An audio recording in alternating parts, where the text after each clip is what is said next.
OncoDNA était partie prenante du projet Aurora. Pouvez-vous m'en dire plus?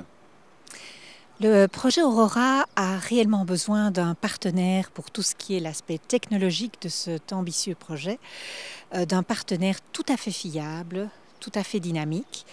Et en fait, j'ai découvert OncoDNA avec beaucoup d'intérêt et nous avons réalisé une petite étude pilote préalable qui nous a entièrement satisfait, qui nous a montré qu'OncoDNA avait beaucoup de professionnalisme dans sa manière de gérer nos échantillons tumoraux.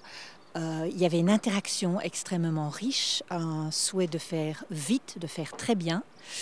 Et c'est ce qui nous a finalement décidé à travailler en partenariat avec eux parce qu'à l'origine, nous étions partis sur une collaboration potentielle avec un laboratoire en Angleterre qui est tout à fait excellent mais qui n'est pas, à mon sens, équipé de la même manière pour une technologie qui doit se réaliser dans des délais relativement courts et générer des résultats qui peuvent influencer la thérapeutique. Donc il y a des conséquences directes pour le traitement des patients et on avait donc besoin d'un laboratoire qui a réellement veillé à ce que, à toutes les étapes du processus, il y ait une qualité absolument impeccable, ce que OncoDNA a pu réaliser en un temps record. On voit que par exemple en 10 jours on peut avoir des informations alors qu'aux États-Unis ça prend peut-être un peu plus de 15 jours. C'est ça qui vous avait vraiment intéressé dans le produit OncoDeep?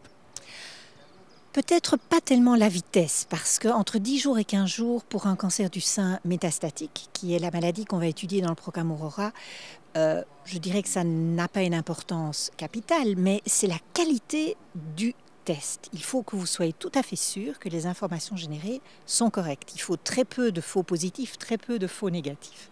Et que pensez-vous en fait de ces plateformes d'échange comme OncoShare qui se sont créées finalement, où tout le monde va pouvoir partager cette information aux patients, médecins, industrie pharmaceutique?